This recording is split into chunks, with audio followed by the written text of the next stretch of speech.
ఒకే పిఎస్సిఎస్లో 2900 పైచులకు మంది రైతన్నలకు రుణమాఫీ జరగలేదంటే ఎంతటి అరాచకమైనటువంటి ఈ ప్రోగ్రామ్ని వీళ్ళు టేకప్ చేసిండ్రు, ఎంత అరాచకమైనటువంటి విధంగా ఈ రుణమాఫీని జరిపారనేది చాలా స్పష్టమైంది.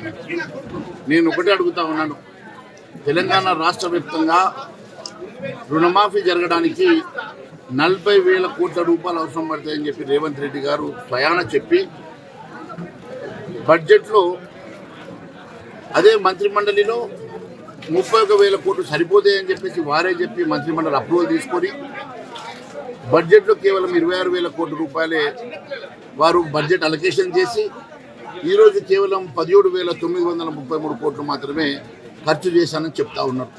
అది కూడా ఇప్పటి వరకు ఎక్కడ శ్వేతపత్రం రిలీజ్ చేయలేదు, ఎక్కడ పబ్లిక్ డొమైన్లో పెట్టలేదు. మరి వారు చెప్పిన కాకి లెక్కలు 17,933 కోట్లు. నేను ఒకటే అడుగుతా ఉన్నాను ముఖ్యమంత్రి గారు నేరుగా, 40,000 కోట్లకి వెళ్ళి 17,000 కోట్లకి ఎందుకు తగ్గింది? ఏ రైతన్నలు మీరు మరి ఎందుకు వీళ్ళందరినీ కూడా మరి దాని రుణమాఫీలకు వెళ్ళి మరి డిలీట్ చేశారో చెప్పాల్సిన అవసరం ఉన్నది. రెండవది, ఒకవైపు మీరు పూర్తిగా రుణమాఫీ జరిగిందని చెప్పి 15 ఆగస్టు సాక్షిగా మీరు చెప్పిన సందర్భంలో అదే రోజు మీ తుమ్మల నాగేశ్వరరావు గారు లేదు ఇంకా 13,000 కోట్ల రూపాయలు అవసరం పడుతుందని చెప్పిందంటే మీ మంత్రి గారు చెప్పింది అబద్ధమా, మీరు చెప్పింది అబద్ధమా? మరి ఎందుకు ఈ రకంగా ప్రజల్ని మోసం చేసి ప్రయత్నం చేస్తూ ఉన్నారు అని మేము అడుగుతా ఉన్నాం. అన్నిటికన్నా ముఖ్యమైనటువంటి అంశం, ఈరోజు నిన్న తుమ్మల నాగేశ్వర గారు ఇచ్చినటువంటి స్టేట్మెంట్లో ఇంకా మొత్తం 70 లక్షల మంది రైతన్నలు రుణమాఫీ జరగాల్సి ఉంటే కేవలం 22 లక్షల మందికి మాత్రమే రైతులకు రుణమాఫీ జరిగిందని అంటూ ఉన్నారు. ఏది ఏమైనా రకరకాల కాకి లెక్కలు చెప్తా ఉన్నారు కదా, మరి ఎందుకు మీరు శ్వేతపత్రం రిలీజ్ చేయడం లేదు?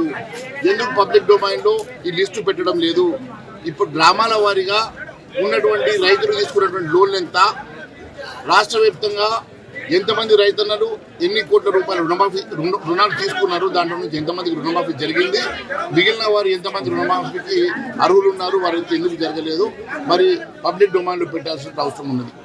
ఇవి కేవలం పేపర్ స్టేట్మెంట్లకు మాత్రమే పరిమితమై రైతులను మోసం చేసే ప్రయత్నం చేస్తున్నటువంటి ప్రభుత్వం రైతు వ్యతిరేక ప్రభుత్వం. ఇది ప్రజాపాలన కాదు, ప్రజా వ్యతిరేక పాలనగా మేము భావిస్తున్నాం.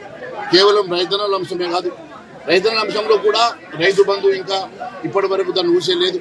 అదేవిధంగా రైతు కూలీలకు ఇస్తామన్నటువంటి డబ్బులు కానీ, కౌలు రైతుల అంశం కానీ, మరి ఎంఎస్పీ కానీ, అనేకమైనటువంటి మీరు ఇచ్చినటువంటి 3 లక్షలు వడ్డీ లేని రుణం ప్రతి రైతుకు ఇస్తామని చెప్పినటువంటి అంశం కానీ, ఇవన్నీ కూడా మోసపూరితమైనటువంటి స్టేట్మెంట్లు, ఎన్నికల వాగ్దానాల్లో ఓట్ల కోసం చేసినటువంటి వాగ్దానాలుగా మేము భావిస్తున్నాం. మరి ఇవన్నీ కూడా నెరవేర్చే వరకు భారతీయ జనతా పార్టీ రైతన్నల పక్షాన్ని నిలబడుతుంది. రైతన్నల పక్షాన పోరాటం చేసి వారి గొంతుకై మేము పోరాటం చేస్తాం. వారి పక్షాన గట్టిగా భారతీయ జనతా పార్టీ నిలబడుతుంది తెలియజేస్తాం.